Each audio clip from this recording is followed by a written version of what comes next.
Hi guys, Al DeMarco here, and this is going to be our Monday video report. A free play coming up in just a moment on the NIT second round clash between Old Dominion and Illinois State. Very interesting game. That's coming up in just a moment. Well, we've got a little respite from the big tournament, and it pretty much went the way that it has always gone as far as I'm concerned from a gambling standpoint. Listen, the first 2 days, Thursday and Friday, you're around the 64 action.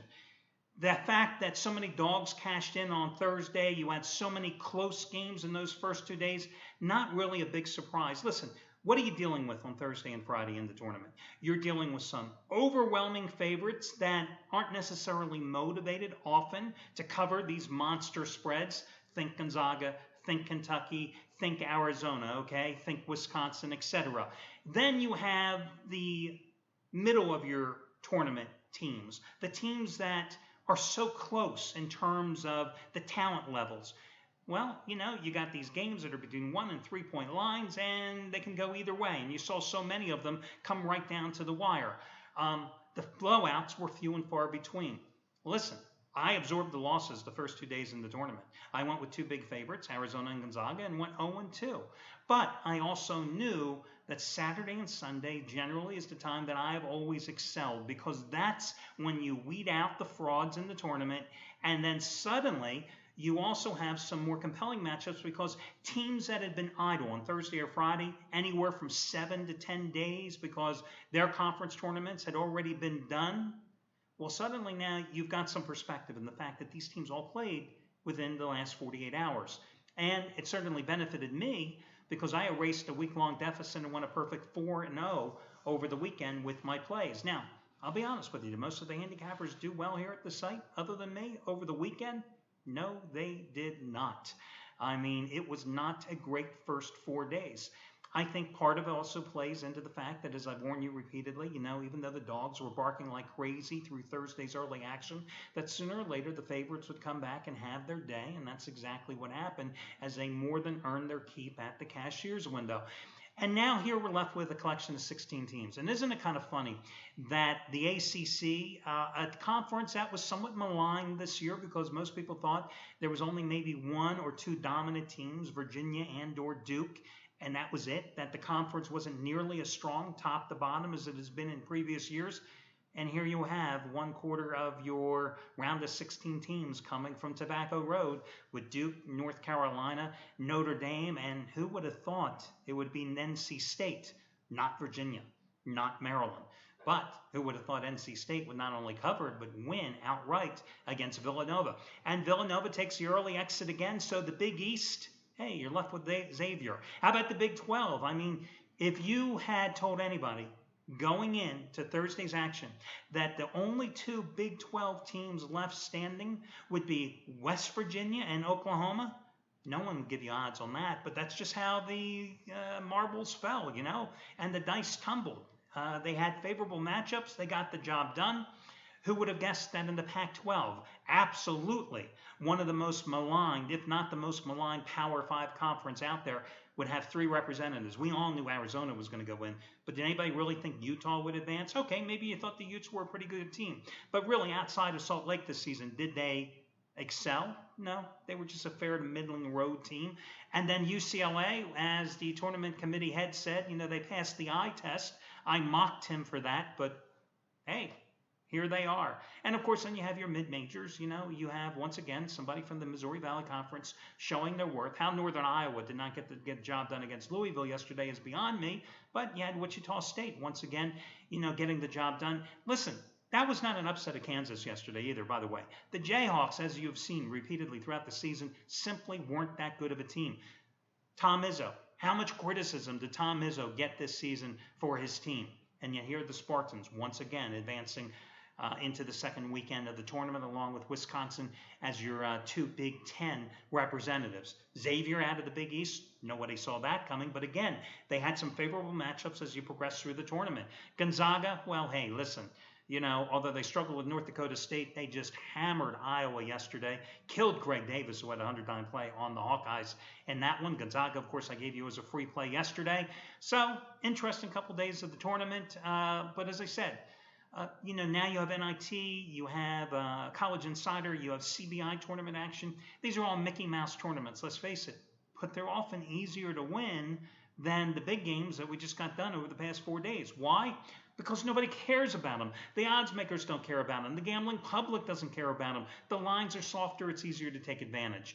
Okay, to that end, let me get to your free pick tonight. And listen, you can get all the promos and all that good stuff over on the homepage.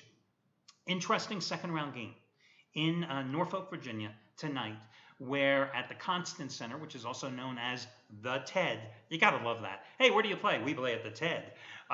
You've got Old Dominion hosting Illinois State. Illinois State is a 3.5 to 4 point road dog in this particular contest.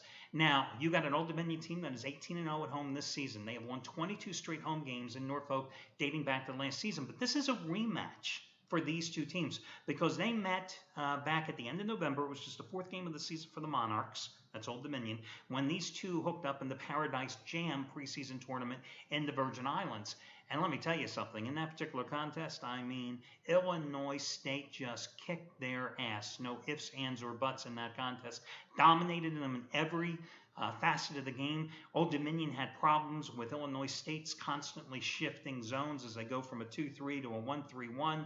Old Dominion shot just 34% from the field. They were out-rebounded 35 to 26 in that game. They shot just 2 for 17 from three-pointers. But again, that was in Paradise Island, in the Jam, in the Virgin Islands. This one is being played at home. So, first inclination, you want to jump on Old Dominion. Listen, guys, Old Dominion certainly did not look that good last week in their home opener in the NIT tournament, beating Charleston Southern. That's a team from the Big South. Beat them 65 to 56, but they were down 6 at halftime in that game. And they didn't shoot particularly well in that contest either, just 38% from the field. Now, you've got a team coming in from the Missouri Valley Conference, a conference that I've championed all season long. Hell, you just saw 2 of their contestants playing yesterday, one of them advancing with Wichita State. Oh, by the way, who knocked Wichita State out of the semifinals of the Missouri Valley Conference tournament?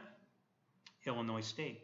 Who lost in the championship game of the Missouri Valley Conference to Northern Iowa? It was Illinois State. Now, the Redbirds come into this contest. They were, I think, a little sluggish, to say the least, when I used them as a free pick last Tuesday when they were hosting Wisconsin Green Bay. They found themselves down at halftime in that game before eventually putting them away. Here's the thing. I think it would be very easy to go ahead and back Old Dominion at home in this contest. But my problem is that Trey Freeman, Conference USA Newcomer of the Year. He transferred from Campbell. This was his first year. He's your junior point guard. He suffered a sprained ankle on Saturday, so he is questionable for the game. He is their leading scorer. He is a guy that averaged 17.3 points a game. He is a guy who turned in the school's first triple-double in 33 years. 33 years. In that game against Charleston Southern last week with 14 points, 11 rebounds, and 10 assists. And he had 16 points in the first meeting, which was a double-digit loss by his Monarchs. How can you bet Old Dominion knowing that their best player may not play? If he does play, he's not going to be at 100%. I mean, how can you have any confidence in betting Old Dominion in this particular spot? So, I've seen the line for this game go from 3 to 3.5 up to 4 at most places. And I'm going to go here and go ahead and back Illinois State from a conference that I think is much better than the one that Old Dominion obviously hails from. I think Missouri Valley Conference is, if you're going to talk about the Power 5 conferences in basketball, then they are number 6. They're right there behind it. And the fact that they beat the Monarchs during that preseason tournament, I think certainly holds a lot of weight. And because of the way they roared back after a sluggish start, being down 7 points to Wisconsin Green Bay in their home opener, and then rolled 69-56. I think this is going to be one of those games that's going to be like 57-56, 54-53. It's going to be a low-scoring game, neither team getting out of the 50s. I think the teams are going to be right there at the end, and that's why I've got to take whatever points are available. Now, you know what you do. You play the favorites early. You play the underdogs late. If you had followed that advice already on this game earlier today, you already picked up 1 full point. So listen, wait a few hours. Who knows? Maybe this game goes up to 4.5, because what the public is going to see is, Old Dominion has won 22 straight games at home. Old Dominion 18-0 at home this season. Old Dominion in revenge playing at home. The public money is going to push this up. You might get another half point if you wait till game time approaches. You might get Illinois State at 4.5, and that's the way to go in this game. So best of luck to you guys, and that'll do it for tonight. And I wish you well, and I'll catch you again on Tuesday when we do this one more time.